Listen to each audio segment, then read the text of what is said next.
Welcome back to the law offices of Quibble, Squabble, and Bicker on this December 2nd, 2020.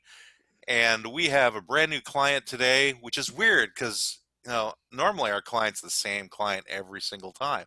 But this time, it's a different one. And this client is aging is fun, but hard on the knees. Brendan did a good job of collecting this client for us. So, Brendan, why don't you give us some details here about what that means?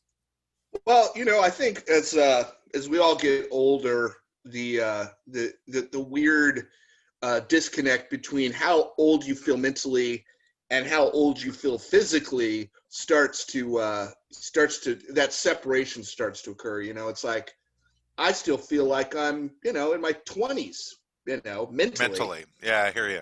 But physically, no. Like I'll get out of bed and I'm like, did somebody beat me up in the middle of the night? How does this happen? Or, I notice now, Bridget, my daughter, will call them dad noises. When I get up, I'm like, ugh, ugh. And I'll sit down and I'm like, oh my God, when did I start doing that? I do so much groaning, it's pathetic. Yeah, so aging is fun. There's certainly a lot to be said for it. I feel wiser than I was as a young person, but not completely, but more so. But at the same time, the body stuff just really drags you down. Yeah, I say hard on the knees is definitely appropriate for me. I guess it was about 15, 16 years ago. So I would have been late 30s, just Mm. walking down a flight of like four steps. And then suddenly one of my knees just gave out. I wasn't Oh, even like nearly overweight compared to where I am now. It was just this bizarre thing where I'm like, what the hell is going on here? Why am I in like this excruciating pain from my knee? And why did it just go? And I was walking down without going at an angle or anything else, just a couple of steps, and then bam, I'm like, what's happening here? So I think that for me was one of the biggest moments of I'm getting near there because they say what the age 40 you're over the hill, right? Supposedly that's Yeah. like the breaking point because it's kind of a midway point between when people croak because a lot of people die around the age of 80 or so. yeah, 70. I Allegedly. think 78 is the for for men. I think it's 78, but Yeah, yeah. I think there's so many different averages that get into the middle of that. In a strange way, I was lucky because in my young years, I had a bad back since I was 14 or 15, and I was always overweight. So I never felt that good, doing anything physical. So my decline, I didn't have as far to fall from. Like if I can imagine if you're like a healthy young guy who jogs every day, and then when you hit 50 or 40, you start feeling worse and worse. I always never felt that good. I'm just glad you So stopped barking at us, Greg, because I was tired of you barking at us. I'm angry about it. I'm so we angry I'm we barking about we this. we still have kids transitioning out of the house. So every time somebody comes or goes, the dog goes off. But Transitioning. yeah, They They're do it all really fast changing at their Brendan's gender. house. yeah, it happens. They're really fast at Brendan's house. So But you just for switch me, immediately. it was I must have been again. I was probably in my mid 30s, maybe early 30s, 33, 34, something like that. And for some reason, I decided to go out and get a skateboard because I was a skateboarder as a lad. And so I go and I spent, I don't know, God, 100, 200, almost 200 bucks, new trucks and wheels and this cool deck and got it all home and fixed it all up. And I'm like, I'm going to go skateboarding. So I go out, I'm skateboarding along and I'm fine for a while. And then, I went to do an ollie, right? So What's it's an like, ollie? an ollie is a trick you do where you kind of make your skateboard jump up. Like you Huh. see people skateboarding and then they hop up on a curb. Okay. And it's the thing you do with your feet. You kind of go pop, pop, and pop it up. Okay. Anyway, I decided I'm going to do an ollie. And that didn't go well. And I wrecked. I just smashed it, which when I was a kid wasn't a big deal. But I laid there on the sidewalk for a while going, oh my God, this is not the way it was when I was a kid. I would wreck hard. And then Were just there like, young skaters around you laughing at you? no, Like, thank ow, God. man. I learned No. that gravity is a lot more punishing as you get older. That it feels like you just land harder and more Yeah. solidly. I hear myself lumbering around my house, and lumbering is the correct term. We're talking about me walking around, and I hear like the noises that I create walking through the house, going, my, it's like everything's solid. It's like somebody put cement shoes on me, and I'm just like thud, thud, thud. It's Like like Frankenstein. gravity has just forced itself upon me where I'm just fighting this thing. I think it's partially because I'm the size of a small moon. But besides that point, it That's just why we seems, revolve around Well, you. Your gravity. is that it? yeah. Yes. That's it. At that point, I wasn't overweight. I am definitely overweight now, but at that point, I wasn't. So I don't know. I got up and looked at the skateboard, looked around to see if anyone was looking at me or laughing. Went home and promptly gave my new $200 skateboard to my son and said, "Here, you have a skateboard now." I What a think great dad. my first major I guess back giving out was actually in my first honeymoon with my first wife. And Oh, this sounds like a good story. no, it You're wasn't. backing out on It your wasn't honeymoon? because of Ooh, that. wow. Oh, No, it was just like damn. 3 days of my honeymoon was me spent laying there going, "Oh, this is great, this is great." But it was a good honeymoon regardless. We did lots of things, but yeah, that kind of sucked as part of it. But What kind of I, things? Just kidding. we went to like a wild safari, and I think we were staying at a timeshare that my uncle owned near the beach near San Diego. So we had a lot of really Mm. fancy dinners while we were down there, and so yeah, it was a good Okay. time. I was fishing for something else, but that's okay. Yeah, That'll do. we got free tickets in the safari thing because some people had these extra tickets and gave them to us. We just happened to get lucky. So anyway, and had about $2,000 to spend too. That was nice. I got them from relatives, so that was. My dad said, and I'm not going to give you any gifts. He's like, I remember that when I went on my honeymoon, one thing that I needed was money. So here's some money. I was like, oh, thank you. Nice. Yeah, Nice. so it's Very, very, very practical. it's good That's advice, better than and Tupperware. he was damn right.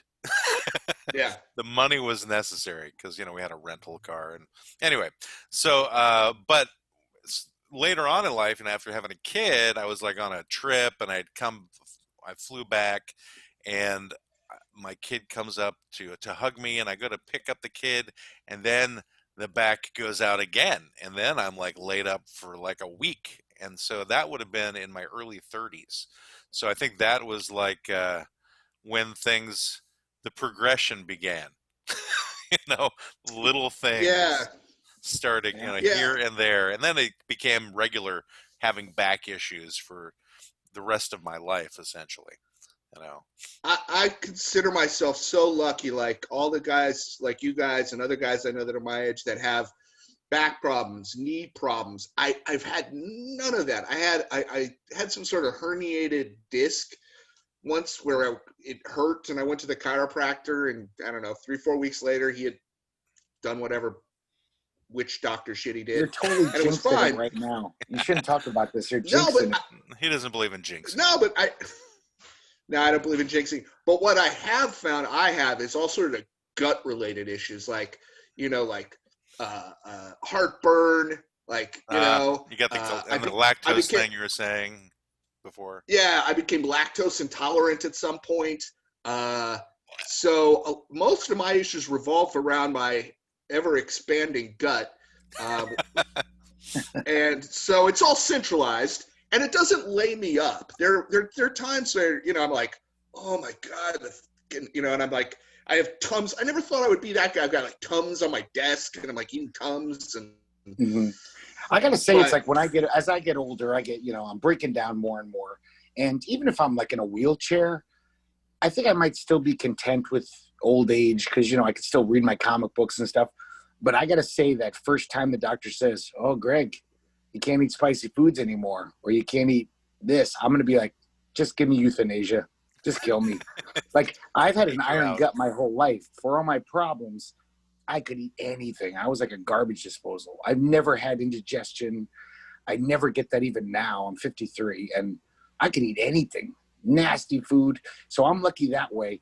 But I got to say, I'm going to pack it in when they're like, "Oh, Greg, you can only eat wheat germ and I don't know, honeysuckle or I don't some think whatever. Yeah, wheat German I'm. honeysuckle. Whatever they Is that tell a new me. diet? I hadn't heard that. Whatever restricted diet I'm on, I'm gonna be like, nah. Yeah, you have to eat You're only brick allowed to eat mortar and beeswax. shoelaces. What was that, Brendan? I said he's only allowed to eat beeswax Right. And bee pollen supplements. and bee pollen. Yeah. No, I've been fortunate too. I don't really have gut issues either. I have so many other freaking weird things. So for me, it's like mental stuff is what I have, because I've had these like mini strokes, I think it started about 6 or 7 years ago.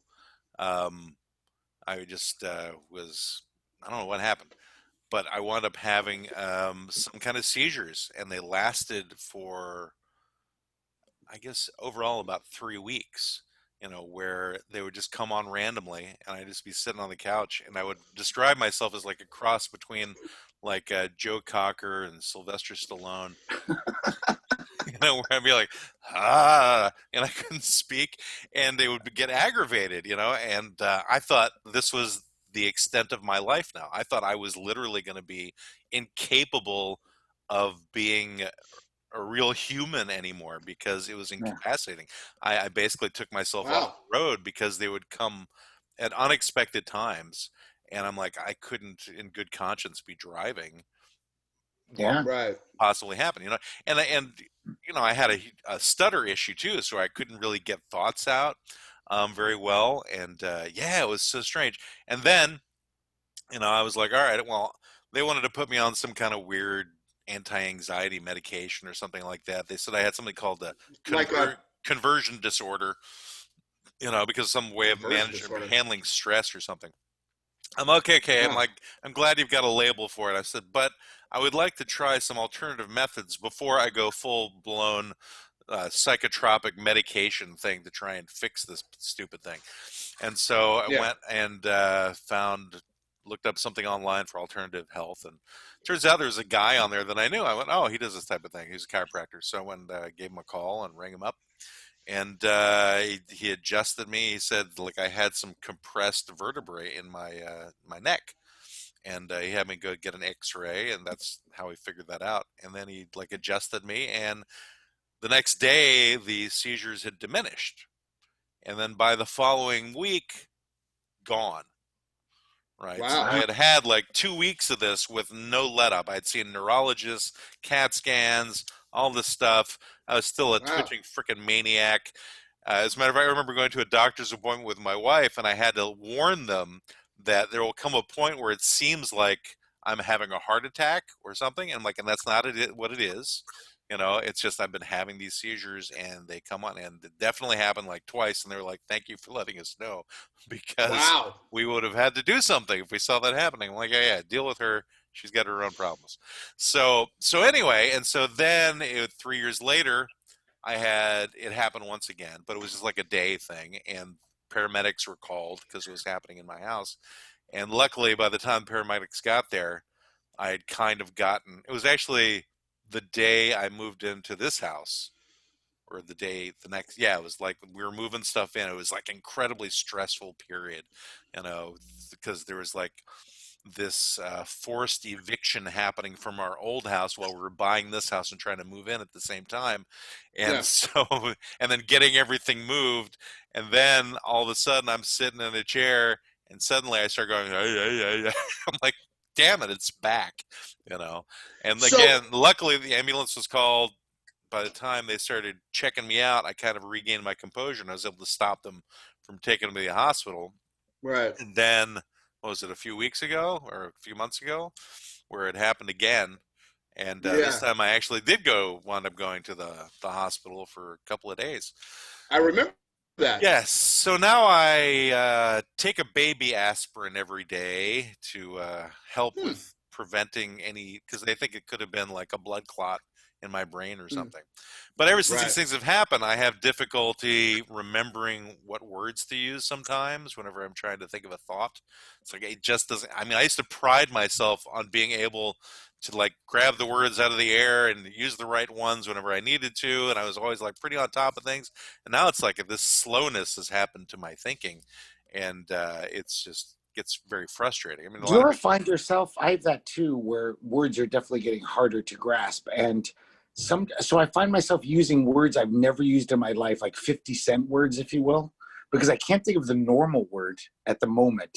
So I'll use some really fancy word, a What are you talking synonym about? for it. Well, Like instead of saying like I can't think of, oh, Matt's well spoken, but I'll forget that word at the moment, so I'll be like, oh, Matt's quite erudite, which I would never use that word when I was in my 20s or well, at 30s. least erudite is a word that would be appropriate. I was thinking you No, were they're using some word. appropriate. I thought you'd be There are using words that synonyms didn't fit with what you were trying to say at like all. aphasia. Like Matt is quite He's quite aphasic right hirsute. now. No, yeah, there are There's- synonyms, but I find myself using words I've never, like only words I read. So somehow that's in my memory and that'll pop out you instead know, of the like the normal word word. "the" is a word that you read, and No, I'm saying the words that I've only read. Like nobody uses these words, but I knew what they meant.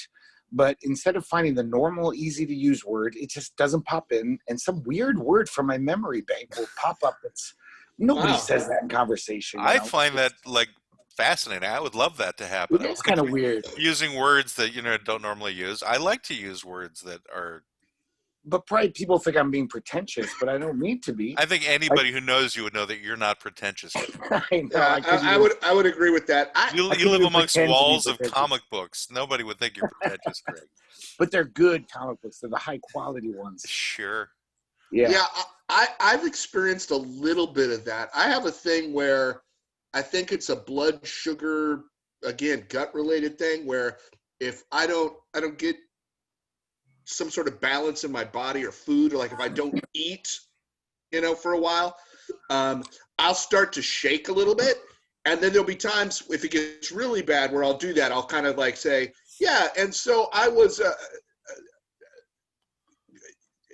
that thing, I pull a total Joe Biden. It doesn't happen a lot. And I've learned to just like kind of ride it out if it's happening. Like I just kind of shut up and like gather my composure and then I'll say something. Yeah. It doesn't happen a lot, but I wish I was just pulling out thesaurus words. Yeah. That would be way cooler than what I'm That's doing. another thing of like getting older is easy for me because I would always joke with my friends that I have Alzheimer's Jr. Like I had the worst memory growing up, like except about certain things like music trivia. Like I was Google before Google. My friends would call me up at 2 a.m. and say, Greg, who sang that song, Brandy, You're a Fine Girl? There wasn't a Google back then. I knew that. But other than that, all right, my memory was so bad. I need to take issue with you referring to yourself as Google. Maybe regarding some trivia, but I can't imagine it would be like if somebody asks you, what are the names of every son that Ragnar Lothbrok, the great Viking mythological figure, had? You can just pull them out of your head. Yes. Yeah. Or how many bricks are in the pyramid? Do you have that? I'm saying it was a very small thing my memory is good at, like comic book trivia and music. So you weren't a Google, you were more of a goo. Yes, I was just a gut. I was the gut. But I was that guy. You're the gut in Google. But even that sad, pathetic, trivial memory is going now. But I got to say, though, I'm ready for dementia because my whole life I've kind of been demented. Like this actually happened to me many times in my 20s. I'd go see a movie with someone. Let's say I saw a movie with my friend Joe. And then let's say that.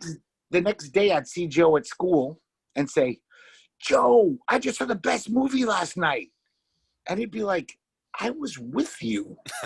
Literally. I wasn't drinking then too, guys. Remember, I was sober until I was like that 35. happened to my best man at my first wedding. I would do that all the time. I saw him like 10 years later.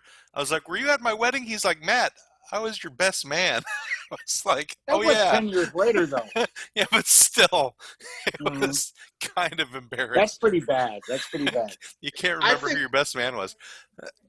I think one of the things that I found that sort of makes me feel that way more than I mean, I'm still, I think, pretty got trivia shit on, but my kids will remember things from growing up that I have fucking no clue what they're talking about. They're like, Dad, remember that time that we did the thing and then we were going there and then you said that funny line and then we got ice cream? And I'm like, Nope. Not zero. My mother does that to me. No, go ahead. Oh, yeah? I was going to say, I began to wonder if they're gaslighting me. Like, let's just do some crazy shit and fuck with Dad. Hey, Dad, remember when you dressed as an alligator and we went to the zoo? And I'm like, and we rode a unicorn through the park. Yeah. Remember that? Yeah. Dad? No, you were an alligator. You had a hat. And I'm like, no, I didn't. And they're like, Dad. I don't know. Remember that time Godzilla stepped in our house, Dad? And my mother does something similar. She'll bring up stuff from my youth and go, "Why don't you remember that?" I'm like, "I don't know why I don't remember it." I'm like, "Because it's significant to you. It's not significant to me, so that's why I don't remember it." Yeah. So I could bring up stuff that you don't know. I remember I had a friend from high school who brought this thing up on Facebook once, where she said, "I remember you came to my house once and you ate all of our bacon." I went, "What?" Wow. Like I was visiting. She's like, "Yeah, you just like went to town on all of our bacon." I'm like, well, first of all, I apologize for being such a pig and eating all of your bacon. And second of all, I don't remember that at all. Did they even offer you bacon, or you just went to the fridge and started cooking up your own bacon? I have a feeling it was already made, and it was like something that we, I don't know why it was there, but my eyes are watering. That's the thing that's been happening to me as I've been getting older. My eyes freaking water for like no reason. Sometimes. You're going through menopause. Is that what it emotional. Is? You know, my boobs have been getting bigger, so that could be part of it. Is that more tender? Perhaps a little bit. You know, the flow has stopped, Greg. So yeah. My mom is a different thing where she doesn't remember anything from her childhood where she was the bad guy. Like even before her dementia set in, like she used to smoke in the car. In winter in New York, you couldn't roll the windows down. We'd all be like coughing. The kids would be like, "Mom, please stop smoking. We can't breathe." She'd be like, "Shut up." And my mom was a great mom. Other than that, very protective. Other than when she wanted to smoke, she wanted to smoke. And she'd be like smoking away going, "Shut up, just shut up." And we'd be like, "Mom, please." And like years later, I brought that up and she was like, "I never did that." And we were all the brothers and sisters there were like, "You totally did." Wait, did she actually have that voice, that raspy? Shut kids. You can't talk like. Did she actually talk like that? No, she didn't talk like Carl Malden. But Carl Malden didn't have like a scratchy voice like that. Yeah, and I'm getting there because she smoked a lot. Yeah, so she had a slightly scratchy voice, but she would always conveniently forget all the times she did shitty things and always be like, "That never happened." Well, like, shut up. I have to say from personal experience, Greg, this happens to you nearly every week.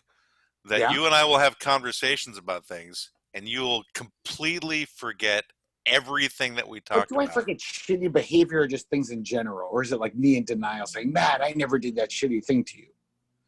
My mom's memory. You forget conversations that we had. No, yes, I'm saying bad memory, and drunk and alcoholic, but my mom specifically just had a selective memory about things she didn't want to. She was basically lying. She would pretend they didn't happen. She had a great memory about other things. I think we need to honor and revere our 70s parents, man. Those were the days. Kids with no seatbelts, smoking in the car. Yeah. My mom smoked like a pack and a half a day in our like shitty little 2-bedroom apartment. While you were pregnant. Probably. Yeah, while I was pregnant. There was a haze. While Brenda was pregnant? Yeah. No, there was an LA level of haze in our apartment. I knew that I could come home high as a kite, smelling of weed, and she would never know because she was just, the house was Territon 100s, just back in the back, watching Magnum P.I. I don't know. Do you guys ever wonder how, like, our whole generation, our parents, I think all of our moms, my mom drank while she was pregnant. They didn't know. We didn't all grow up to be mongoloids. Like, it does seem this thing of, like, you can't have a drink when you're pregnant. Is it really true? I know it probably is. But all of our parents did. At least mine did, for sure. I don't know. All of our friends did. What's wrong with our generation, Greg? Well, there's many things wrong with every generation because humanity's flawed. I'm not asking that. I'm saying what's specifically wrong with our generation? What's different between, because we're Gen Xers, right? So and our parents drank. What's wrong with our generation, Greg? There's not enough of us. There's not enough of us. Yeah. So we'll have no pull once the boomers all croak. Yeah, I'm just saying it didn't seem like a race of super children grew up after they stopped drinking during pregnancy. It's not like, whoa, kids are so much smarter and better than they were a generation ago when moms were drinking during pregnancy. See, we grew up in the time of neglect is what I think we grew up in. In other words, that's when like the latchkey kids were really getting Yeah. highly operational, and people were coming home the parents weren't home because both parents were working. I loved it. And I think It's so that created a certain amount of self-sufficiency on our parts that we had to have, Yeah. which is different Yeah. now, where I think we give too much attention to the kids now, and they grow up being freaking highly filled with anxiety about things because they've were never really given the opportunity to really screw up, Yeah. But I mean, genetically, like biologically, like drinking during pregnancy is such a no-no the past 30 years, but my parents did. Nobody thought that was bad. And we weren't all like grew up with like, I don't know, flipper babies. And Well, Greg, would you say that your life has gone the way you wanted it to go? whose Oh, does? wow. Oh, No, jeez. whose does, Matt? Well, I'm just saying. I say not many. I'm saying that maybe that's the effect of drinking had on you from your mother drinking during your I'm pregnancy. definitely not that bright. I could have been smarter if my mom didn't drink. Yeah, we during don't know. pregnancy. We just don't know. I'm just saying that we don't know what it does. True, but I didn't see this. It's not like scientists have said, whoa, since women have stopped drinking during pregnancy, our kids are so much smarter and less, whatever. I don't know, less diseases. I think a way bigger factor, Greg, than parents drinking when they were pregnant, because I'm sure my mom did and smoked. I'm sure of that. Yeah. Is that other chemical factors are what's really a problem. I mean, Yeah. Other drugs. No. Just Pollution. shit in the environment. Like I worked at an office back in the day, and I had, employees and, junior, subordinates. And I can tell you for a fact that the young kids, when by young, I mean 30 to 25, were way more often calling in sick than somebody 40 up. And I don't think it was just always a Monday hangover type of situation, because I would talk to them and they'd have to bring a doctor's note if it was 3 days. I think young people are much more ill than we were as kids. I can't remember a serious illness when I was between, 19 and 30. Maybe a flu hit me once. But young people now, I think there's something about the immune system that I don't know. I don't have the answer, but I think that's definitely true. Like if you're like there's some truth to that. I've got 5 kids, and I think like 3 of them went through things like that, whereas 2 of them have not had any issues at all. So it's like it just depends. It really does depend. It's hard to say what the factors are that make up a screwed up birth, other than what happens after they're born and what the philosophies are that people are raising them. No, I'm saying what I'm saying is it's not a pre-birth thing, it's a post-birth thing. It's stuff they're exposed to in the environment, and the fact that no one drinks tap water anymore. And I drink shit out of the hose as a fucking 70s, 80s kid. So did I still do. Yeah, and I other think people's hoses. Right.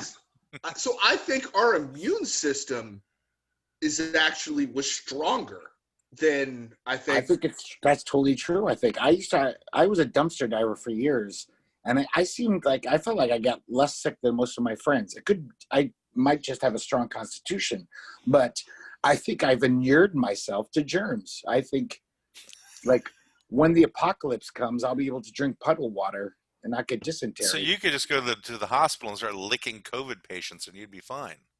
Well, this is a novel virus. And you can ask them to like breathe into your mouth directly, and you can handle it. It's a novel virus. So I think you should test that theory out, Greg. I think you should go to every local hospital, ask for all the COVID patients. I want to be quarantined. Tell them that you want to give them some succor. You want to give them some solace, and let them know that not everybody doesn't want to touch them. You'll be willing to touch them.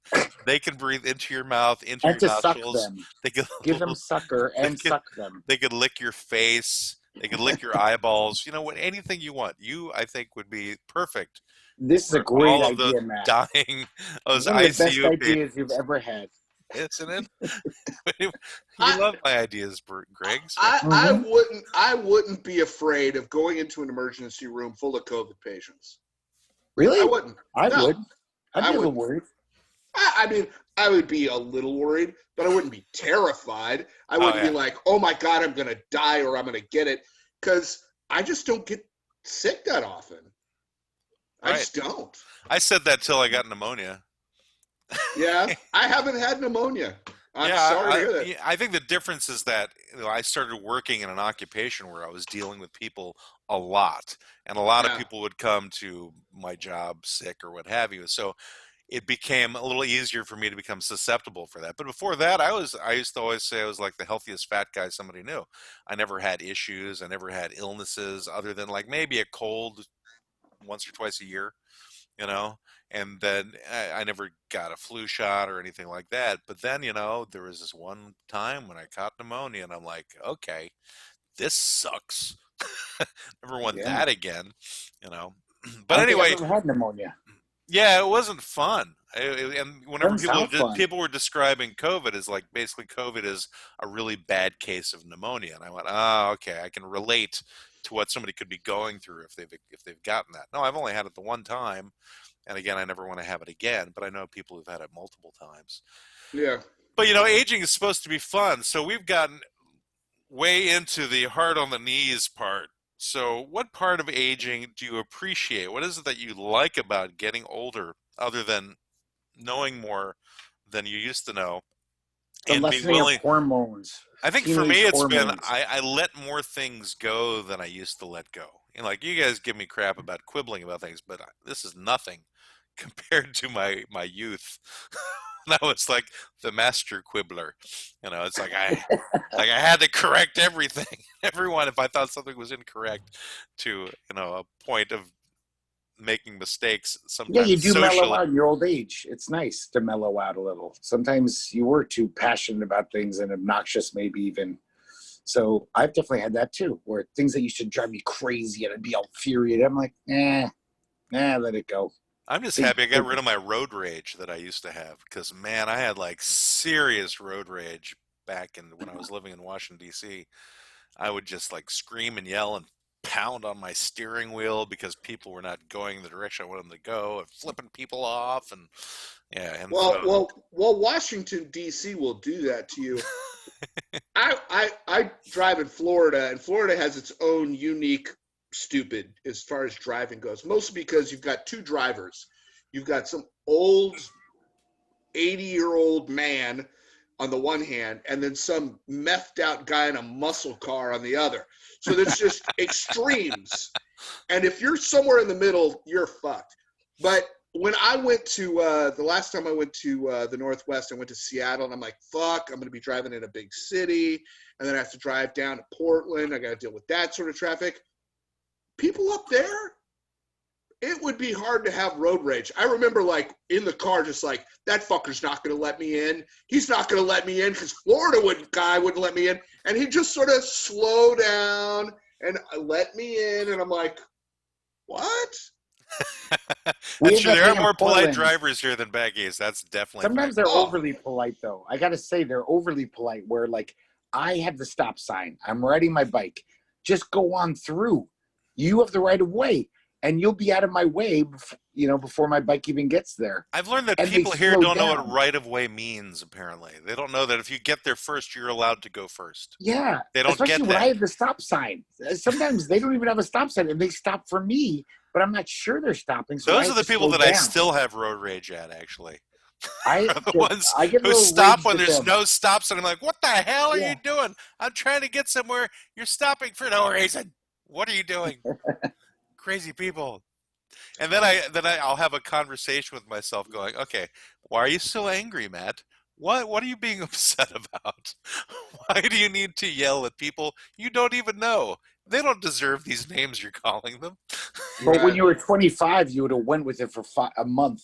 Oh, I had people I would chase on the road, for crying out loud. I was No psycho. way. Yes. You Wow. would chase them? I was psychotic sometimes. Oh yeah, I That's remember one beyond road time. rage. Yeah, I was like trying to like get near them because only it was just yeah, it was like I said, it was psycho. I had some psycho moments back in my 20s. I think it was because of the after effects of taking acid. Is what I think No, happened. don't blame acid. Acid's a great drug. I can blame acid all I want. There was I a did it time when I wrong, was but- on acid and I was driving down an interstate and I decided, I think I'm going to stop and go backwards for no reason. Well, okay. Couple things in that statement. One, I'm quite confident I've done more acid than you. Two, I'm quite confident you have as well. yeah. Two, No. you never drive on acid. I learned that the hard way too. Yeah, that's. I thought you were that's joking. You actually drove on acid. I thought you were making a Yes. joke. No. You nut job. What are you thinking? I remember one time I thought it was fine. We went to this blues festival, and it was like me. There were three of us. Two of us took acid. One guy didn't because he was the one who was supposed to do the driving afterwards. But we were there for like 8 hours. So I figured at the end of that I would be okay because we took it at the very beginning. We were there for 8 hours. And then we started driving back, and I'm like, I'll be okay. I got this. Earlier, of course, during that evening, the two of us on acid threatened to assassinate the guy who wasn't. But that's a different story. So anyway, so then I get to driving, and man, that was the hairiest drive I think of my life. Yeah. Because it was Where like were- the lights were really bright, and Oh, it seemed yeah. like they were all coming at me, and I'm like, oh, I thought I was done, but apparently I am not. That's Right. Mr. Toad's Wild Ride. That was in right there. that was outside of Baltimore. Oh God! So it was back east in Baltimore. That's Yeah, that I was mean, if on you- the Baltimore Beltway, going like from the bottom to the top of the Beltway. Is That essentially sounds where like we were Willy going. Wonka's boat ride. I I drove. think that was the name of the acid I took, actually. Yeah, I drove once, but we were like back country roads up in like bumfuck outside of town in Washington State. So it was just mostly dark because there was no street lights. So I was just fucking like, I'm in space. And my friend was like, dude, let me drive. I'm like, no, I'm in space. I gotta I'm go. in space. But there was no one around. That's the good news. So finally, he just starts pummeling me, and I like have to pull over, and he drags me out of the car, and probably saved Imagining that pulling Yeah. Brendan out of the car, throwing him to saved the both of our ground. lives that night. Yeah, the reason- I gotta say, one of the things that getting older is definitely I don't miss the hormonal shifts that even go into your 20s, where like the highs. Maybe I was a little manic depressive, undiagnosed. I don't know, but I'd be depressed all the time. But then when I was happy and manic, I'd be like dancing around like fucking Barbara Streisand in a musical. I'd be just jumping and singing. I'd be so thrilled. Do you have any And then video that- of that? I I love wish. it. I'd pay I for wish. it. Don't rain on my parade. But it was it levels out, and then which was nice because the sad parts I wasn't like crying in bed every night, but part of me still misses like I miss being manic. I miss having like hearing a song like a punk song on my tape deck and just freaking out in my bedroom by myself. I don't have that. That never happens to me anymore. So I don't miss it's like you even out, and part of me misses it, like the excitement of being young, even though it has some really bad parts where you're depressed and you're like, oh, the world sucks, and you just want to cry. I mean, this is never one. A lot of people are just happy campers, but I think a lot of people have that where the hormones kind of die out and you level out and it just gets more manageable. We more, certainly make bad choices in terms of the opposite sex as well. Whenever you have the hormones, because you have going more on. hormones and Yes. your dick's thinking. That's Your right. dick's thinking more than your brain. It's like, what was it? Why did I do this? And then, Yeah. it's like it could have saved me a lot of hassle. That's think, nice over the too. years. Yeah, I probably a few people I would have not gotten involved with way back. Although that still continued into my adult years, really. So I guess I can blame it on hormones a little bit. Maybe it's just like bad choices in general. Just Yeah, I bad- mean- they don't end the bad choices. No, you started this by saying, "What about growing old is fun?" Yeah. But then you qualified it by saying that not that you know more, which to me is about the only thing there is good about getting old is that going to Greg's point, I do feel like I'm much more level-headed. I still get really pissed, but not like I used to. But at the same time, like Greg said, I also don't get super excited about shit like I used to. I can muster it, but it feels forced. Yes, But- enthusiasm is kind of a mystery to me these days. Yeah. Well, that's an interesting point. So, what was the last thing any one of us was like? I mean, not like psychotic enthusiastic, but really genuinely excited about. Like really interested in doing something Yeah, about or like with? oh my god, I can't wait that blah blah, or that this is happening right now, or I'm gonna do this thing. When The was the only thing I can last? think of is currently is just getting my mother off of our mortgage. That's what I'm kind of excited about right now. Thrilling. Wow. Wow. Trying getting like making But that happen. Can I have the movie rights to that story, Matt? I want mean, to buy the movie rights. that's funny, but is that true? Like that, like literally that you were That's enthusiastic like the about that? one big thing that's going on in my life right now. Well, we've been in the middle of the virus thing, so there's not a whole lot else going on, right? So there's not a That lot. no, that's true. I mean, In terms of things that I tell people that I'm in the worst emotional state you can be in, which is I am contented.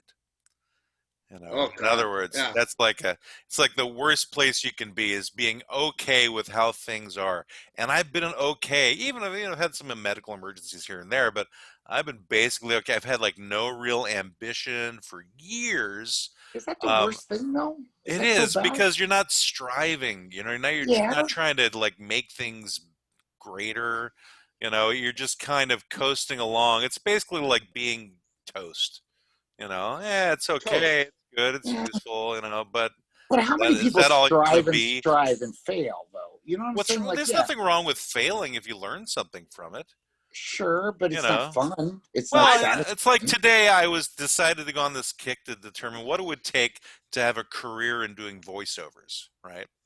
And You do so good at that. it's an interesting thing. Am I excited about it? No, because everything I look at a little bit too carefully. What any venture I want to get involved in, it's like I see all the effort that's required to make something happen down the road, and I go, well, do I really want to put myself through all that? Do I really? What's the Yeah. ultimate game plan? I'm like these days, I'm just kind of I feel like I'm just counting the days till I can't actually work at all anymore. So I'm like trying all these various different exit strategies because I've been basically self-employed for my entire adult life and I have no real savings.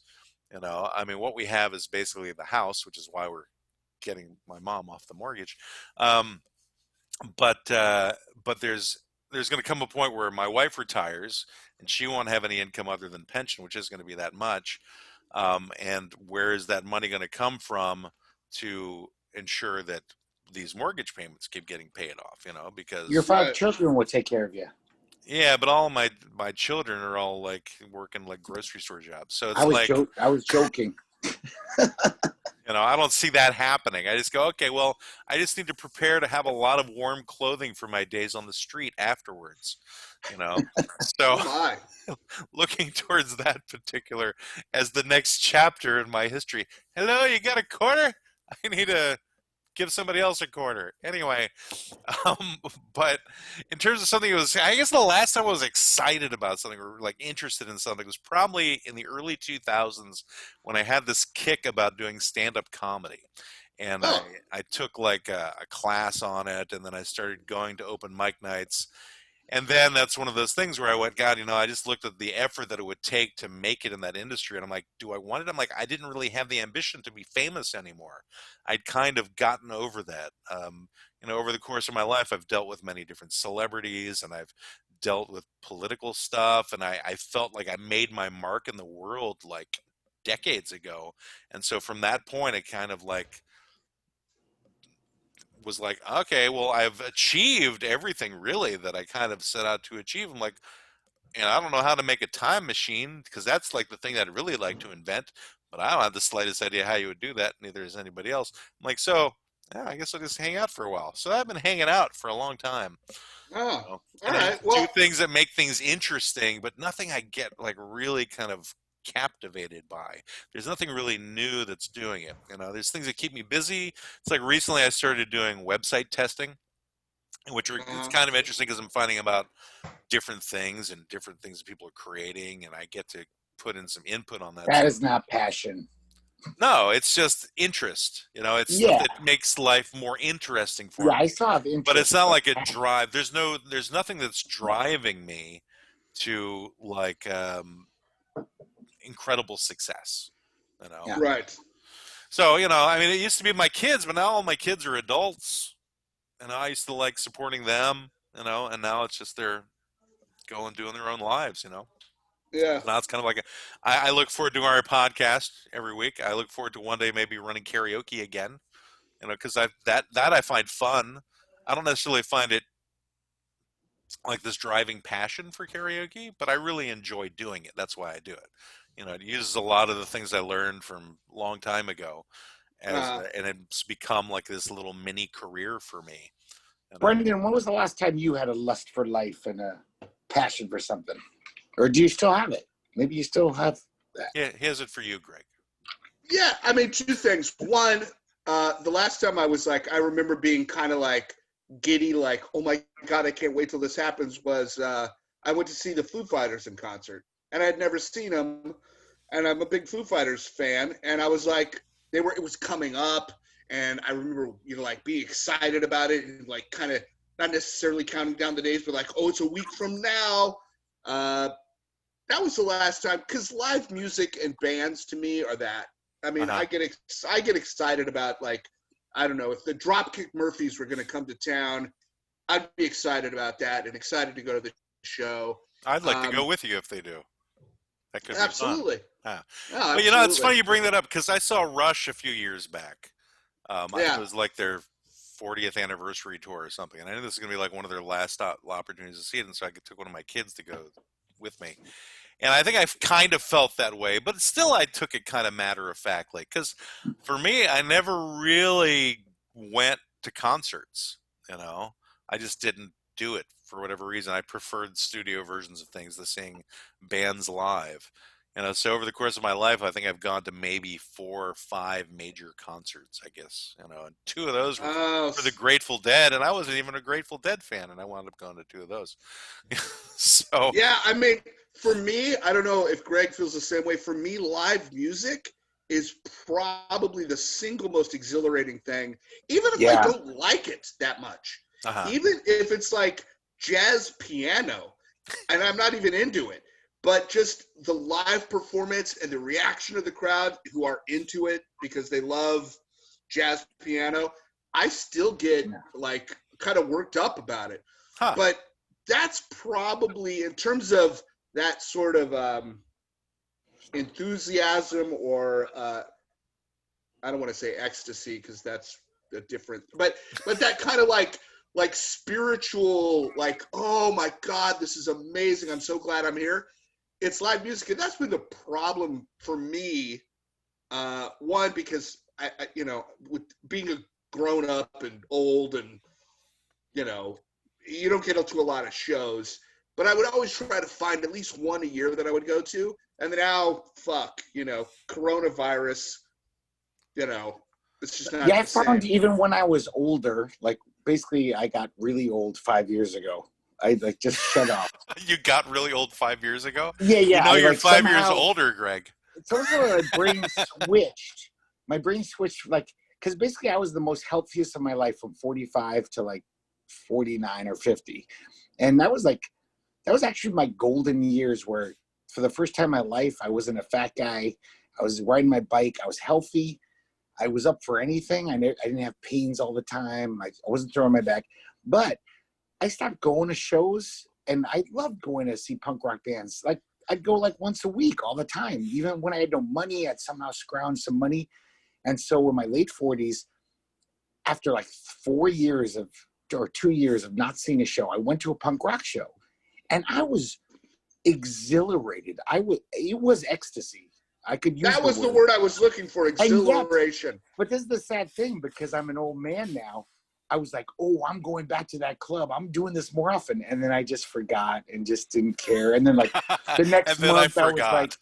yeah, well, I didn't forget, but I was like, that was so great. I got to do this more often. And then life got in the way and I was like, oh, but I'm not going to, I'm You going know to stay what? home tonight. You guys have kind of revitalized me on this concept. I like that idea of going to see a band once a year. You know, it's like I just never made that as like a goal, but that could be a fun thing to do, I think. Well, it's almost at our age we have to force ourselves to do it because you forget how fun it is. Sometimes it's amazing, Well, you know, and you here's forget so I had how a friend of great it mine is. who was in Thievery Corporation, right? I think I told you about this. Yeah. He's the sax player for Thievery Corporation, which is like a dubstep band. They were pretty big about 8 years ago. Anyway, I didn't know he was in this big band, and I went to go see them perform at a local venue, and where there was like people around the block lined up to see these guys, you know, and which shocked me that my former fraternity roommate was like in this big band, and they did like three encores. It was like one of the most fun times I had in a long, long time. Yeah. And I was like, Yeah. this is great, but I never equated it with going to see somebody else again. I went because he was a friend of mine, Yeah. and Yeah. that's why I went. It wasn't just to go see a live band. And you know, I'm like thinking back when I was in college, I used to go see live bands often. You know, like maybe once a week or every couple of Yeah. weekends. I was Yeah. friends with band members. You know, and um, so I don't know what happened somewhere along the line. I think I just got into a career mode, and I just didn't go to live music anymore. You know, but there was a time like in the '90s where I barely listened to the radio, for that matter. Yeah. But you know, I think that I would be interested, Greg, in maybe when when the whole COVID thing dies down, you know, maybe we go out to like some music venues here and there. You know, But we couldn't decide on the band, Matt. not just well, whatever. We could just like flip a coin. I wouldn't give a shit. It'd be like something, and just to support a local band of some kind. Yeah, yeah. You know, and I gotta say, I'm not they that could thrilled. potentially suck. You know. I don't like seeing a jazz piano guy play if I don't like the music, but like punk rock is like such a visceral thing. Like seeing it live is really potent. Like your body just starts moving, you know, Oh, yeah, yeah. I was against just your saying, will. Well, you know, one of I, my kids goes to these house shows a lot. At least they did before COVID happened. Yeah. And so I would hear these things, and I'm like, "Oh yeah, I remember doing stuff like that back when I was around your age." I'm like, "What the hell happened? Like, where did it go?" You know, You got there's old. something changed along the way. I don't know. Things became less interesting to me, I guess. You know, I I get went, more interested in like bigger issues outside of my own entertainment. You know, and I'm yeah, thinking maybe I should be more interested in my own entertainment again, or something. yes, I don't know. absolutely. yes, There's, you should watch It's Netflix like shows I go about back to just being housewives. more of a spectator. Yeah. So so, there's one thing I wanted to bring up for our It's not clients just that is, show, Greg. I know, but do you guys find that it is interesting as people get older, they're just like, I gotta say, they're less sociable. Like, remember when you were in your 20s and 30s, your friends would just pop in. You know, people, I guess they had more time, but it does seem like as you get older, you're just more like, I'm fine staying home. And you guys have wives, Yeah. and even yeah, So you have reasons I, to be home too. You know? I have right. no one. I have like no my one. wife. I like spending time with her. Oh, So I it's know, like, and yeah. I'm totally alone, and yet I still feel this, even though I should be lonely and be like, oh, I wish people would come by. I still am just like, oh, I'm so glad I'm going home tonight. I'm going to be by myself. Well, when I was When, between wives, I was like that. You know, I was okay with yeah, being staying alone. home or going Yeah. out, and you know, I think my basic routine was I would go to my job, and I would then go home, and that was like my routine most of the time. But I did a lot of dating too. You know, Well, that's sociable. I Yeah, that's for being me sociable. dating was kind of entertainment because I was like, oh, what's this That's woman gonna totally be like? entertaining. Yeah, I'm like, how is yeah, this woman gonna reject me? yeah. Like, how's this gonna work out? Or what fault you're going to find in her so you can reject her. Oh, those are easy to find. I know from you. I think, did I tell you like my stock answer for breaking up with somebody? Did I ever? What was it? You It's might have told me. it's there are aspects of my personality that will probably never mesh with aspects of your personality, and it's for the best that if we really, you know, we really shouldn't make this go any further because that could become very problematic down the road. So, you know, I like you definitely. I'm like, but you know, there's obviously problems with both of us that could never work out. So we should just end these things at this right now. You are such a smoothie. Look at that. Like, You, oh, I want to fuck I other never women, had but I'm going to give you a I nice never had a answer. negative reaction to that, other than one woman going, "Well, I think I could work with that." I'm like, "No, I just really wouldn't be a good idea." No, that's a very smart, Because it's pretty smooth answer. true too. Yeah. it's a true statement, and for the most Yeah. part, the question becomes, what. It's like a friend of mine was telling me. He's like, Matt, at this stage, at our age, he goes, everyone's got red flags. I'm like, that's a good point. Yeah. Everyone does have red flags. There's something wrong with everybody to some extent. So the question is, what of their red flags are you willing to tolerate? And growing up, and as we get older, we start witnessing which red flags we're willing to deal with more so than other red flags, things that are wrong with another person. We go, you know what? I'm okay with that. I can handle that personality flaw, but that personality flaw, no, it's just not gonna.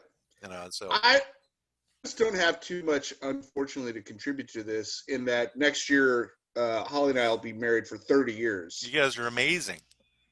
Yeah, no, I don't think so. We've obviously been through our ups and downs for sure, but we've always sort of worked it out. Yeah, Sometimes that's what makes you against amazing. one or the other's will, one of us will the other to make it work. But going back to what you were saying about motivation when you get older, I feel like, like I was in a corporate job and, it sucked, but did it suck any more than anybody else's corporate job? Probably not. It had its own unique bullshit, but whatever. But I decided, you know what? Fuck this. And I was, 47, 48? And I said, you know what? Fuck this. I'm going to go back to working for myself. I'm going to build a business, and I'm going to quit this fucking soul-sucking job. And I'm going to work for myself, and I'll be able to work wherever I want, and blah, blah, blah. And I did it. It took me a couple of years. I had to spend nights, like every night, like studying shit and learning shit and learning technology shit and doing all this stuff that wasn't necessarily, in the front of my mind. But I was driven by the fact that I didn't want to just die in this fucking cubicle Right. at this software company, and fuck that shit. But it took a lot of work, and I was motivated. Was excited? I don't know. It was a lot of work. So someday I was motivated for sure. Some days I was excited and I felt like, I was moving in the right direction. And other days I went into like horrible depression and like, this is never going to fucking work. Yeah, I've gone through entrepreneurial stages, and I've learned that one, hate having a boss or anybody over me, and two, I hate having employees, because I've done them both, and I'm not a fan of either. Some people who work for you are totally fine, but it's just all of the red tape, all of the hassles, all of the taxes and things you have to deal with, all of the potential problems that employee has. I'm like, you know what? I just don't need that kind of aggravation in my life. So I've kind of gotten to this, where I don't make a lot of money with what I do, but I'm so much happier with how my life is that it's, and I'm fortunate because my wife is, the bigger breadwinner, but together we have a pretty good life because of that. So it enables me to have a little bit more fun. But she's a really creative person too, as well, because she's like running like 2 other businesses while also having like her full-time position as a teacher. Yeah, my challenge was, in terms of the more getting paid, it was 100% me. Yeah.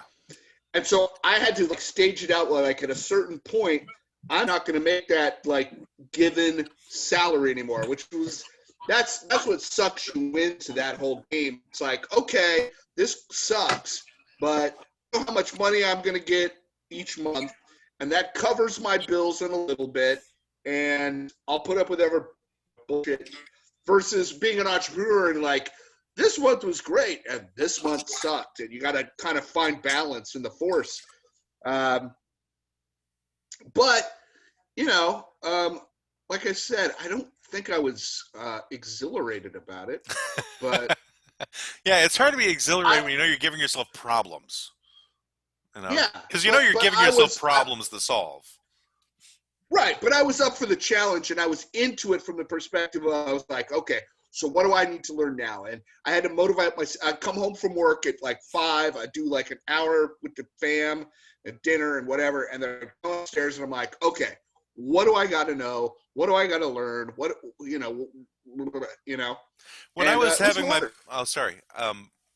Yeah, I get it totally. When I was running my PR consulting business, I guess the moments of excitement I had were, what is this potential client's occupation? Because the cool thing about having PR and marketing jobs is you have this wide range of clientele that a pool that you can draw from in terms of where you can get Yeah. work, right? And I had a guy who did industrial clean rooms was his job, and then I had another woman who did an organic beauty salon, and that was a whole new concept for me too, because like I never went to a beauty salon or anything. and Right. and the organic clean rooms, that was a whole different ball of wax too, and then I had a guy who ran a nightclub, and I'm like, those were the things that were interesting for me, was what is it Oh, about yeah. other people that makes their lives interesting? And that, I think, is where I still derive joy from life, which is why I watch these reality shows, because what they do is they give me this microcosm of individuals that I wouldn't necessarily come across on my own, and I get to kind of get an interesting magnifying glass into their lives, which are generally staged to a large degree, but still, those different personalities and how they interact and what they do. For me, that's what I really find fascinating. So people are still of strong interest to me in general, and for what reason, it's hard to say. I think it just goes back to the old PR days where I just like really being interested in how can I predict behavior, and how people will respond to different circumstances. And those wacky shows, those reality shows, give me a really good idea of people with certain personality types, how they will respond to certain situations, and how I can be prepared for that if it ever comes across my own way. So in terms of aging being fun, for me, it's every time I find out about a new person and learn more about them. That, I think, is what engages me in life still.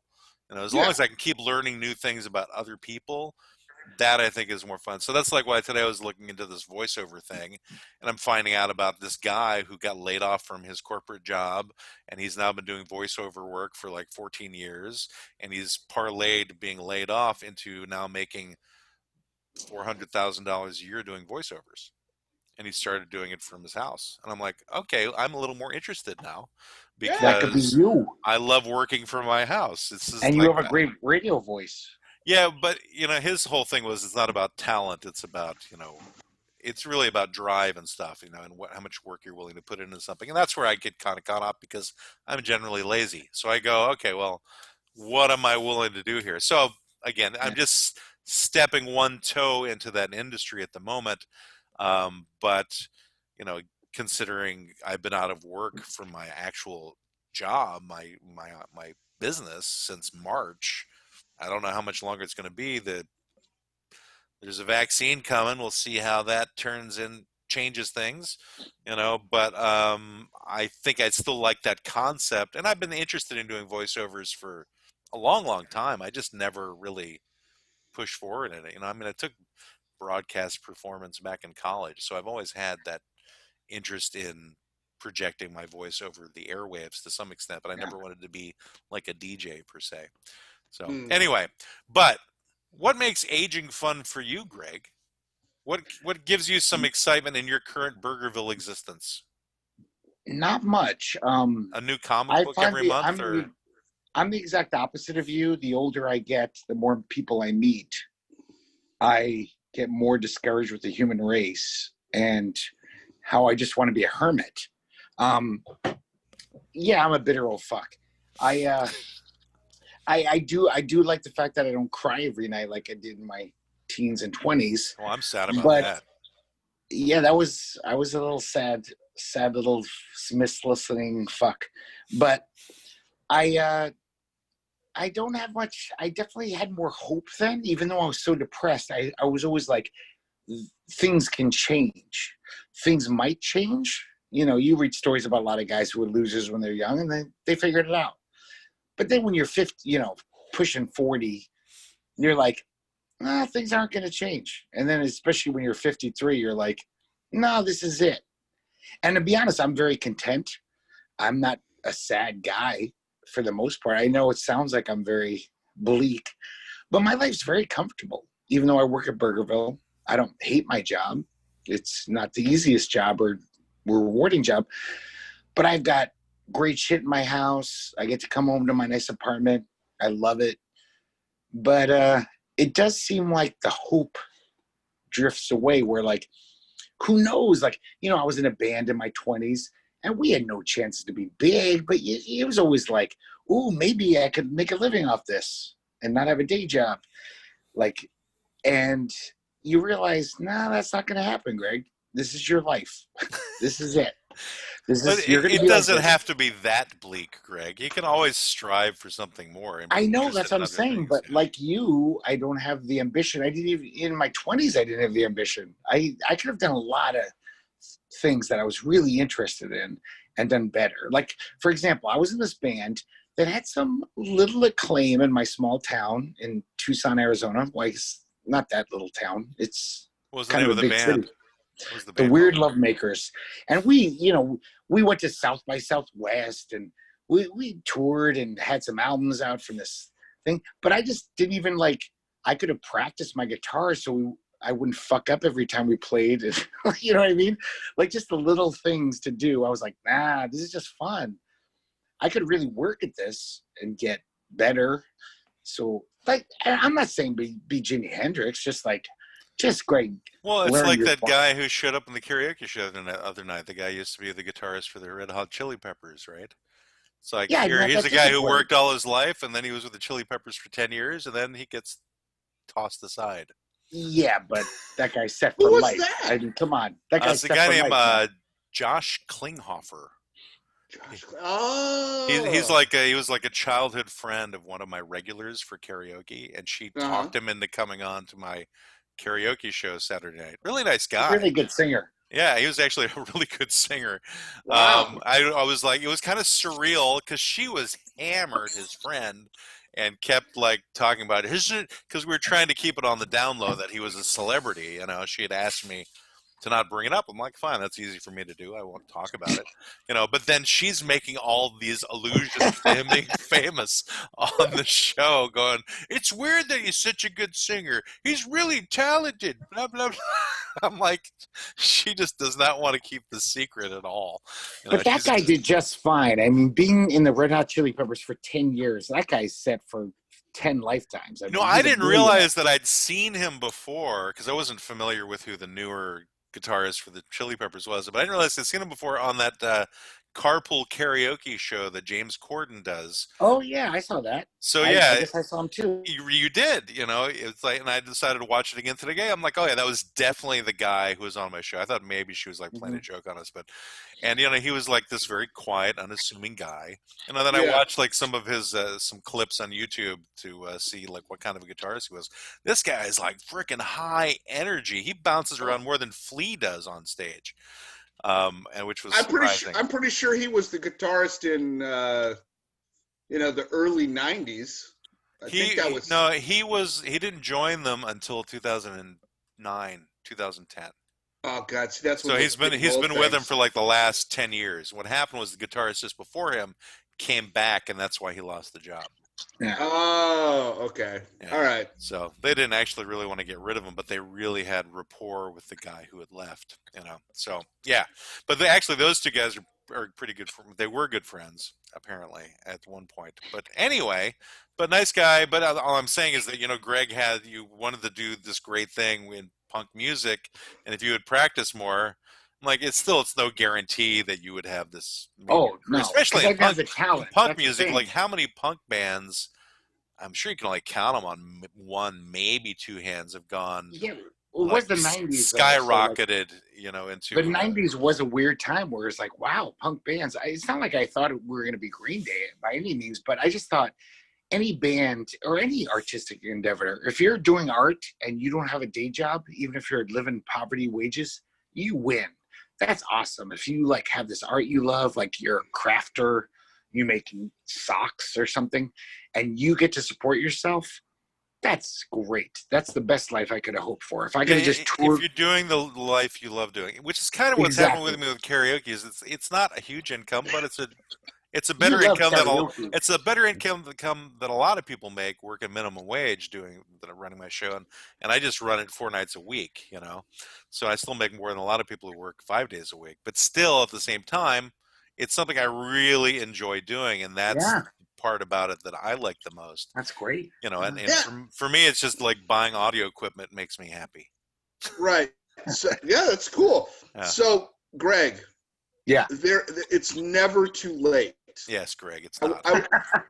I want to be that. I could have stayed in that corporate job and kept that money, probably negotiated better pay, and just fucking phoned it in for the next 10 years. But I didn't do that because I wasn't satisfied with that. So you love comic books. There's no reason, given all of the opportunities out there, that you couldn't make at least the same amount of money that you're making now doing comic book That's shit. not true. It's worse. No, Like, it is when true. When I was a kid, Oh, I loved comics. That was my other passion. It was more than punk rock. I liked comic books, and I did fanzines and put out comic books. And I could have worked at it, but I was too lazy. I never had the ambition, and that takes a lot of hard work to become a great. no, I'm not talking about making comic books. I'm talking about commenting on comic books, selling comic books, Yeah, being a comic book expert. that takes some I don't know. ambition. There's a lot of competition out there. There's a lot Yeah, of. but you know what? It doesn't matter. If there's a lot of competition, that means there's a lot of opportunities to make money at it. That's right. Huh? Really? Yes, that's how it Yes. works. I know. Well, but supply I'm and lazy. demand. So there's obviously I'm a a lazy demand, fuck. and that's really more the thing. But I know. When I get but if home you can from find work, the thing but you're not so lazy. You're on time to your job every day. You flip Yeah. burgers 8 hours a week. Wouldn't you Yeah. rather work on comic books 8 hours yeah, a day? but then I'm exhausted after doing that, so I don't want to do anything when I get home. I just But want what I'm saying though is that wouldn't you be happier working on comic books 8 hours a Fuck day? yeah. Okay, But so to me, why that's don't a rock star job. That's like saying, hey, Greg, you'd be a rock star. Like, working in comics is like, not a lot of guys want to do that, and they don't get to do it. Believe me. It's Yeah, but not as there's bad. Let you me should give you. find some way to get into Dark Horse, man. Be like a flunky for Dark Horse. You get the same pay. Let me give you an I don't know example. about that. Let Do me you give think you they'd an hire example. me, a guy with no computer skills? They don't want a guy who doesn't know how to use his Facebook page. Well, they might hire you just to clean the freaking toilets, but you'd be working at a comic book company. I could work my way up. That's right. But you would be at a comic book company, You'd be like It in would a be place fun to where... just pick their brain. And it's not that far from you. You could take a bus to Dark Horse. No, I know. I've been there. There. Okay. Downtown Milwaukee, buddy. Yeah. Yeah. Oh yeah, Milwaukee. That's an Oregon thing, right? Yes, with an IE. All I'm saying relative to your competition thing, Greg, because I'm a huge Star Wars nerd, right? You can tell by his hat. Yeah. Now this is sort of just accidental. But do you know how many YouTube channels there are about Star Wars? 100%, not movies, just 100% Star Wars shit. Do you think those guys are making money? Most of I know that at least 5 of them have 1 million subscribers. Yeah. Oh, so if I had a computer, I might be able to do that.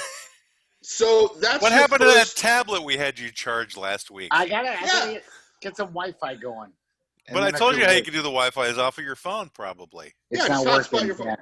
Have It's saying like you have to have Wi-Fi to set it up with your phone to link No, it your up. your phone. Does your phone have a hotspot capability? It does, and it doesn't seem to be working.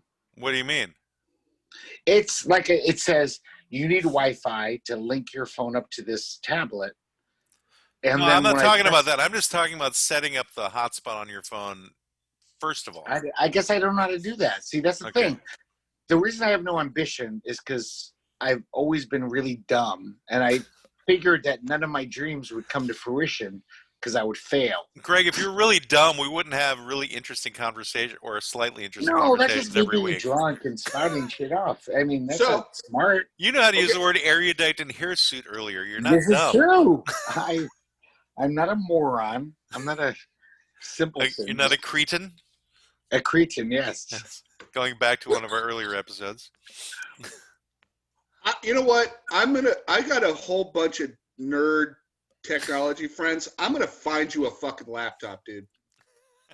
No, I have one. Well, I Yes. have a tablet. He I know. doesn't know the difference between a tablet and a laptop. Yeah, Okay. And what he doesn't have I- is he doesn't have Wi-Fi. Is what he doesn't have.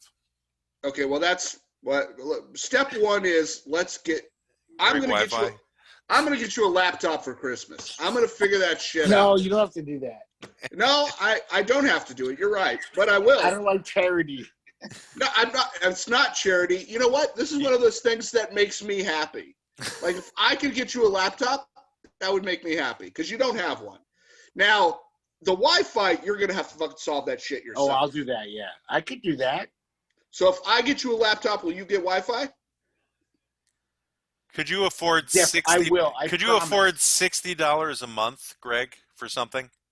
Is that how much it costs not up there? now. I don't know what it is in Portland. I'm Not just using now, it as but a after- number. Wait, couldn't it be bundled into my phone bill? Like, so would it be $60? I'm already paying for phone and unlimited data. Well, what you should do is you should contact your phone service and see what it would Okay. cost to add Wi-Fi to your. I can't your right house. now, but after the new year, I'll be in a better position. So I Okay, might be so- able to afford Who's your phone company?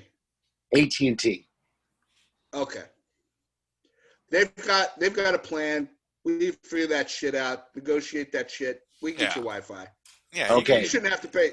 How much are you paying for your phone and whatever cable or whatever the hell you have? I pay $100 for unlimited data, a cell phone, a smartphone. You, yeah. What? How long have you been with AT&T? God, 20 years. Okay, fuck those guys. It's time to fuck those guys over and get you some Wi-Fi. Okay, I will. Because believe me, guys, I have podcast ideas out the wazoo. You don't want to talk about this shit. Like I have comic, and I listen to these nerdy podcasts. I might be able to get a little Patreon shit going. You should. Absolutely. You know, Some they're, of they're that sweet I was just looking Patreon. up AT&T online right now. They have holiday offers going on. So you should check into holiday offers through AT&T in Yeah. terms of getting yourself Wi-Fi. I will. You don't have to After get the new year. the top. No, I'm saying look into it now. You could call them and see how much it would cost. I know. That Well, that that'd be the shouldn't same, stop you're you. right. Finding out doesn't cost anything. It takes ambition Takes and a lack of laziness. takes looking at a website on your phone. Yeah. Well, what else are you gonna do? What All else I'm do you got to do? Oh Greg? my God. Millions of things. Look up comic sites on my phone, comic podcasts, nerdy shit, read comic books. You could Right. all look it up on your tablet that way. But what if you were doing that and getting paid? I mean, I don't know how much you make. Oh my God, I would love it. Like Burger even the thing Town. Matt suggested. Matt offered to us, like, hey, you guys want to pick up some of these gigs reviewing websites? I mean, that's way better than flipping burgers at Burgerville, but I couldn't do it because I didn't have a computer. But I Right. was like, I do That's that. the problem.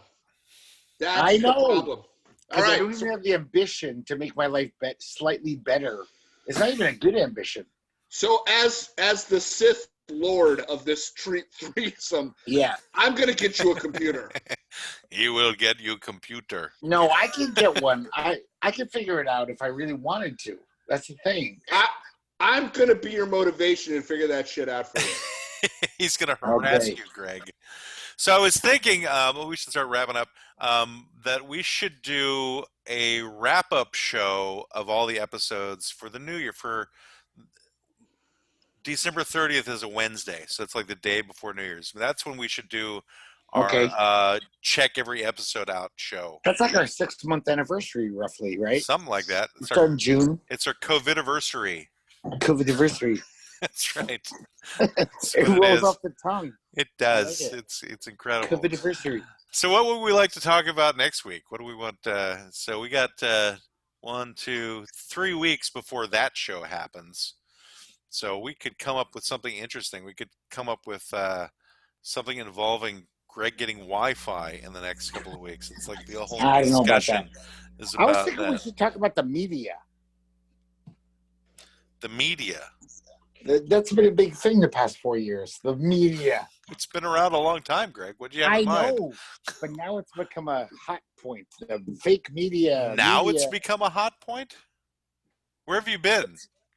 It's been no, it's definitely the past 4 years. It's become a thing that fake media, all that shit. Fake Which- news? Have we done It's a thing always on? been fake news, but now it's become a thing. All right, Greg. Now, like right now, it's a thing. It's a thing. What about social media specifically? For a second, I thought you were going to say Ooh. sweater vests, so we could do a whole episode on sweater vests. Yes, That could be that's good exactly- social media. Because I just saw a Social Dilemma. Is that the name of the Netflix? You know, I just thing? watched that too. It was actually a really good movie. I was surprised. Mhm. It I was, hated the thing with the kid though. The whole after school special thing of having that teenager. That ruins it. What? What? Do you Whatever. remember in the social media? There's this little thing they have, a linking device where The it's like social this network? a teenager who like goes before that tribunal of those three guys who are telling him like, you're gonna listen to this, and the kid looks like he's 28. He's supposed to be a high school student. Wait. What movie? You're not talking about the Oh. social network, the story of No. like Zuckerberg, are you? No, a he's- Social Dilemma. the is a social documentary. dilemma. Oh, I was thinking of the Do you social remember network. Matt? There's I know. I that saw. kid. I saw Social Network, not Social Dilemma. Oh, that's a different one, huh? Yeah, Different. Sorry, Yeah. I don't know That's that why I one. was like, I don't know what you're talking about. Like But a Social- Social Dilemma is Social very Network powerful. is a great movie. Yeah. But I David hated that Fincher. part, the dramatization part with the kid, the teenager. Yeah, Social was- Dilemma, I haven't seen. Yeah, It's I've- powerful. I've seen it, Greg, and I know what you're saying. It seemed a little ridiculous, but Yeah. whatever. But There's a lot all of the- those ridiculous documentaries out there. All the actual documentary information in there is very powerful, and it's all stuff you gut knew in your gut, and seeing it all coalesce, you're like, wow, social media has fucked us up, like apocalyptically so. Like we're Oh. fucked because of Okay. this. Right. You know, actually, that's probably not a bad idea. We could like delve into social It's media powerful shit. as our next client. Yeah. Social media on trial. I Why don't, don't Yes. I don't know if we're ready for another on trial, but we can certainly do something What- with it. Whatever needs you to be on guys trial. do, just text me At at 3 in 3 the morning. a.m. Okay, about your ideas. you bet. That's Oh, I the You will. thing. got it. Because usually Greg's in rare form whenever the karaoke shows are over. So that's the perfect time for us to be sending you texts. I'm more brilliant than. I'm drinking a fifth of bourbon, and Jerkin, my ideas are like on fire. you have fire ideas, like Fire Island, but they're your ideas. All right. So what was the show today? What was our client? Our client was aging is fun, but hard on the knees. And I think it may have been hard on a lot of people going, oh, God, we're just hearing about old guys talking about their medical issues. This is what I was do every thinking- day. I was Talking to thinking, people on the this is phone. like, oh, this is like talking to like my grandfather. What the hell? Why am I listening to these guys? Wait, before you go, can we do a demographic check? I know Haven't we done. stopped doing that. We did. We haven't checked it in a long time. A few weeks. Oh, so So- you can't just pop a button and pull it up? Well, I just didn't have it Yeah. set. So, yeah, our listenership has definitely gone way down over the last few weeks. All right. How because- surprising. Well, it's because there was an algorithm change with an Anchor, and so they made it so there's more real data as opposed to before where the data wasn't quite as real. So speaking of fake news, so in terms of How many listeners? demographics,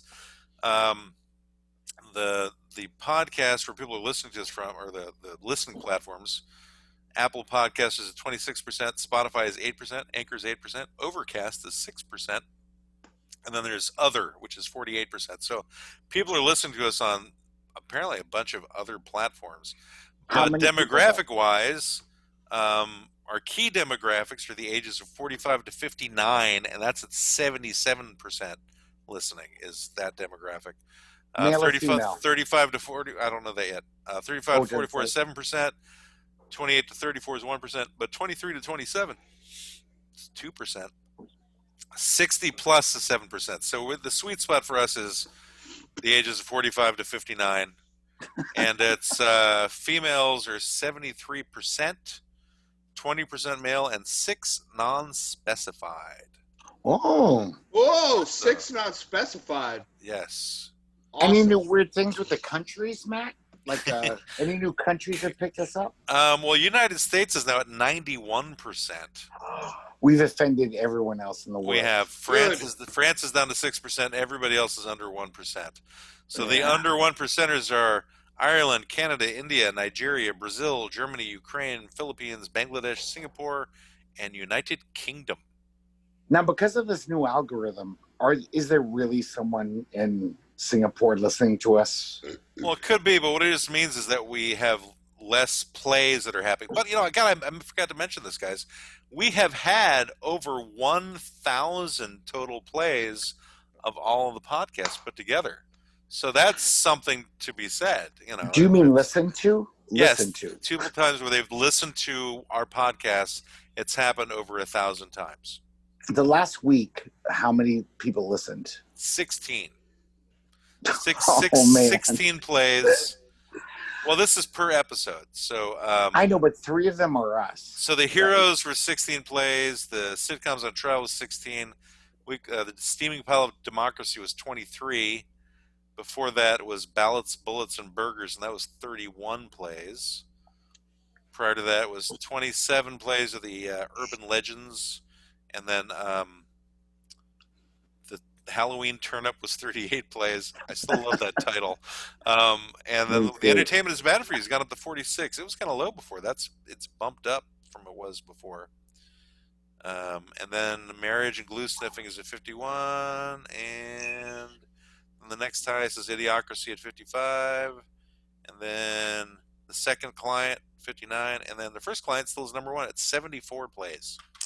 So, because that's the first episode, and that's what we would try, and then they say, "No, I'm not coming back. I can't listen to more of this." No, I'd be happy if people just read the titles and go, "These are slightly clever." If I could get somebody to just message us that saying, yes, your titles are slightly clever, but I don't listen to you at all, I'd be okay with that. But if they don't listen, they can't hear me asking for that. Anyway, so we need pithy and profound. All right, so Brendan, you do pithy. Greg, you do profound. Oh, God. Pithy? Pithy. Fuck that owl on his wall. Okay, Greg, what do you got? In this lonely time of autumn, I go upon a long and lonely journey, severing all ties. Severing? You mean severing? Severing? Sure.